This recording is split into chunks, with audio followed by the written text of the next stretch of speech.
Illustration 8 machine number 1 2 3 4 दिया हुआ है। इधर कॉस्ट ऑफ मशीन दिया हुआ है। मशीन 1 का 90,000, मशीन 2 का 24,000, मशीन 3 का 1,05,000, मशीन 4 का 2,50,000। Expenses incurred at the time of purchase to be capitalise. इधर पे एक्सपेंसेस दिया हुआ है। याद रखना ये परचेज के टाइम पे किया हुआ है तो ये कॉस्ट ऑफ मशीन के साथ ऐड हो जाएगा। मतलब मेरा टोटल कॉस्ट हो जाएगा मशीन 1 का 90,000 plus 10,000 equals to 1,00,000। Estimated residual value कितना है 20,000। मतलब मैं जब ये मशीन को सेल करूँगा तो मुझे एक स्क्रैप वैल्यू जैसा 20,000 रुपीज़ मिलेगा। Expected useful life in years 8, मतलब मैं फर्स्ट मशीन को 8 साल यूज़ कर सकता हूँ। ठीक है, तो क्या बोला है, compute the amount of depreciation to be charged and the rate of depreciation under SLM method. SLM मतलब स्ट्रेट लाइन मेथड। ठीक है, तो कैसे मैं डिप्रिसिएशन का अमाउंट निकालूंगा, पहले तो कॉस्ट जो है कॉस्ट ऑफ मशीन उसके साथ जो एक्सपेंस है उसको ऐड करूंगा, उसमें से मैं रेसिडुअल वैल्यू को माइनस करूंगा, जो मेरा अमाउंट निकलेगा उसको यूज़फुल लाइफ जो है ना उससे डिवाइड करूंगा तो मेरा डिप्रिसिएशन का अमाउंट निकल के आ जाएगा। और जो अमाउंट है उससे मैं टोटल जो मेरा मशीन का कॉस्ट है डिवाइड करूंगा, डिवाइड इंटू 100 करूंगा तो मेरा रेट ऑफ डिप्रिसिएशन आ जाएगा। चलो देखते हैं इधर पे ये फॉर्मेट कैसा होगा। नंबर दिया हुआ है, कॉस्ट ऑफ मशीन दिया हुआ है, एक्सपेंसेस इनकर्ड दिया हुआ है, टोटल कॉस्ट ऑफ मशीन दिया हुआ है, एस्टिमेटेड रेसिडुअल वैल्यू दिया हुआ है, यूज़फुल लाइफ दिया हुआ है, डिप्रिसिएशन ये कैलकुलेट करके आ जाएगा और rate of depreciation under SLM method पे। तो पहले मशीन का क्या था, कॉस्ट था 90,000, 90,000 प्लस 10,000 इक्वल्स टू 1,00,000। ये देखो इधर पे आ गया 1,00,000 माइनस जो रेसिडुअल वैल्यू है वो है 20,000, तो ये 20,000 माइनस होगा, मेरा कितना बैलेंस हो जाएगा 80,000। 80,000 डिवाइड बाई 8 करूँगा तो मेरा डिप्रिसिएशन आ जाएगा 10,000।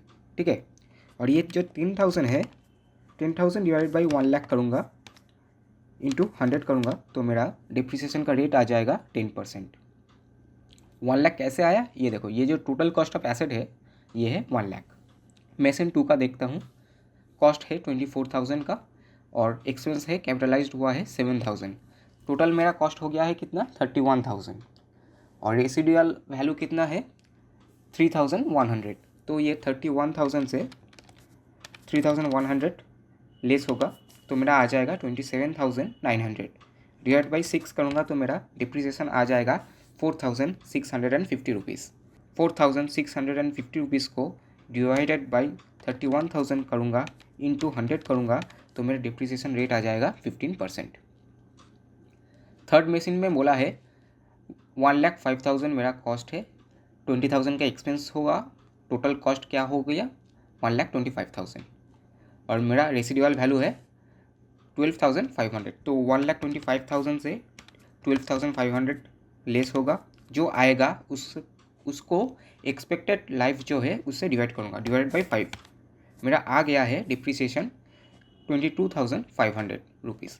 ठीक है, अब डिवाइड बाई जो टोटल कॉस्ट है 1,25,000 करूँगा इंटू 100 करूँगा तो मेरा आ जाएगा 18% डिप्रिसिएशन का रेट। मशीन 4 का भी करना होगा। टोटल कॉस्ट है 2,50,000 प्लस एडिशनल एक्सपेंसेस जो किया है वो है 30,000, तो मेरा टोटल कॉस्ट हो गया है 2,80,000 और एस्टिमेटेड रेसिडुअल वैल्यू है 56,000। तो 2,80,000 माइनस 56,000 करूँगा तो मेरा आ जाएगा 2,24,000 rupees.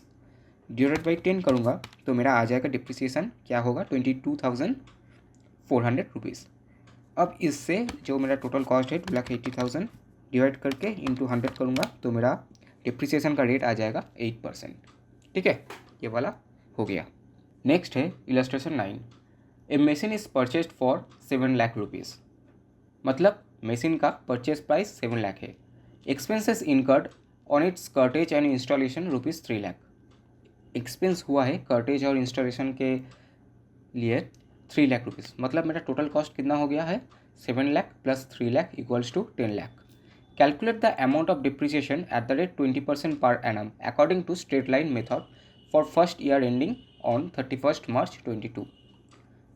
If the machine was purchased on, इधर पे 4 डेट दिया हुआ है तो क्या होगा। पहले तो मुझे इधर पे टोटल कॉस्ट ऑफ एसेट को निकालना होगा, purchase price plus cost of cottage and installation. ये करूँगा तो मेरा आ जाएगा 10 लाख रुपीज़। ठीक है, अब डिप्रिसिएशन कैसे आएगा, डिप्रिसिएशन आएगा 10 लाख इंटू 20% दिया हुआ है तो 20% इंटू, अगर मैं 1 अप्रैल 21 को परचेस करूँ तो मेरा मशीन जो है वो 12 मंथ्स ही यूज़ हुआ है। ठीक है, तो मेरा डिप्रिसिएशन क्या आएगा, 10 lakh into 20% into 12 divided by 12 equals 2 lakh rupees. अगर मैं 1 जुलाई को परचेस करूँ तो मेरा मशीन कितना महीना यूज़ हुआ है, मशीन यूज़ हुआ है जुलाई, अगस्त, सितंबर, अक्टूबर, नवंबर, दिसंबर, जनवरी, फरवरी, मार्च। ठीक है, मतलब इधर पे 9 मंथ्स होगा, तो वही होगा 10 lakh into 20% into 9 divide by 12 equals to 1,50,000। अगर मैं अक्टूबर को परचेस करूँ, 1 अक्टूबर, तो मेरा कितना होगा, 6 मंथ का यूज़ होगा वो मशीन, तो इधर पे हो जाएगा 6 divided by 12 equals to 1 lakh rupees. और अगर मैं 1 जनवरी को परचेस करूँगा तो सिर्फ 3 मंथ्स का ही डिप्रिसिएशन चार्ज होगा, तो 10 लाख इंटू 20% इंटू 3/12 करूँगा तो मेरा 50,000 आ जाएगा अमाउंट ऑफ डिप्रिसिएशन। ठीक है, नेक्स्ट बोला है illustration 10। On 1 January 19 A machine was purchased for 1 lakh rupees and 50,000 was paid for installation. मतलब मेरा मशीन का टोटल कॉस्ट हो गया है 1 lakh plus 50,000 equals to 1,50,000। Assuming that the rate of depreciation was 10% on reducing balance method. Reducing balance method मतलब क्या होता है कि पहले मेरा 1,50,000 था, उसके ऊपर 10% जो डिप्रिसिएशन है 15,000 इसको लेस करूँगा, क्लोजिंग बैलेंस आ जाएगा 1,35,000। अब नेक्स्ट ईयर पे 1,35,000 के ऊपर 10% डिप्रिसिएशन चार्ज होगा, तो कितना आएगा 13,500 रुपीज़। ठीक है, ऐसे ही करना होगा। Calculate the amount of depreciation up to 31st December 21। 2011 पे मेरा ओपनिंग बुक वैल्यू था 1,50,000, 10% डिप्रिसिएशन का रेट है तो आएगा डिप्रिसिएशन का वैल्यू 15,000 रुपीज़। अब क्लोजिंग बुक वैल्यू क्या हो जाएगा, 1,50,000 माइनस 15,000 इक्वल्स टू 1,35,000। ये 1,35,000 नेक्स्ट ईयर का ओपनिंग्स बैलेंस हो जाएगा। 1,35,000 के ऊपर 10% डिप्रिसिएशन चार्ज होगा तो आएगा 13,500 रुपीज़।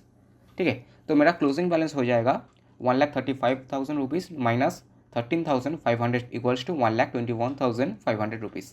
यही नेक्स्ट ईयर का ओपनिंग बैलेंस हो जाएगा, इधर पे आ गया 1,21,500 इंटू 10% डिप्रिसिएशन है तो आए डिप्रिसिएशन का अमाउंट आ जाएगा 12,150 रुपीज़ और क्लोजिंग बैलेंस हो जाएगा 1,21,500 माइनस 12,150 करोगे तो आ जाएगा इधर पे क्लोजिंग बैलेंस 1,09,350 रुपीज़।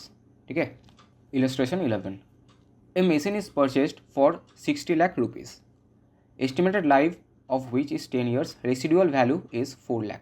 तो मुझे इधर पे मेरा जो अमाउंट होगा डिप्रिसिएशन का वो क्या होगा, 60 लाख रुपीज़ तो है परचेस प्राइस, जो रेसिडुअल वैल्यू है माइनस 4 लाख हो जाएगा तो 56 लाख हो जाएगा। ठीक है, expected production of the machine is 2 lakh during its useful life.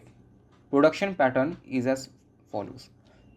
First 1 और 2 ईयर्स में होता है 20,000 पर ईयर, 3 to 6 ईयर्स पे होता है 15,000 पर ईयर, 7 to 10 ईयर्स पे होता है 25,000 per year. Compute the amount of depreciation for each year applying sum of units method. ये देखो, ये नया चीज़ है। सम ऑफ यूनिट्स मतलब पहले हम क्या करते थे, पहले जो ईयर है ना उसी से कैलकुलेट करते थे डिप्रिसिएशन। अब क्या होगा, अब प्रोडक्शन यूनिट के बेसिस पे कैलकुलेट होगा। तो इधर पे कैसे फॉर्मेट होगा, ईयर होगा, कंप्यूटेशन होगा और डिप्रिसिएशन का जो अमाउंट है वो वाला कॉलम होगा। 1 to 2 ईयर्स लिख दोगे, पहले 1 to 2 ईयर्स पे 20,000 प्रोडक्शन होता है तो 20,000 डिवाइड बाई 2 लाख करोगे इनटू जो मेरा मशीन का कॉस्ट है 60 लाख माइनस 4 लाख करोगे तो डिप्रिसिएशन आ जाएगा 5,60,000 रुपीज़। 3 to 6 ईयर्स पे क्या होगा, 15,000 डिवाइड बाई 2 लाख इंटू जो है मेरा वो 60 लाख माइनस 4 लाख करोगे तो आ जाएगा डिप्रिसिएशन का अमाउंट 4,20,000। नेक्स्ट जो है 7 to 10 ईयर्स का क्या होगा, 25,000 पर ईयर बोला है तो 25,000 डिवाइडेड बाई 2 लाख इंटू जो 56 था ना, 56 लाख था, वो हो जाएगा। तो 25,000 divided by 2 lakh into 60 lakh minus 4 lakh equals to करोगे तो आ जाएगा 7 लाख रुपीज़ डिप्रिसिएशन।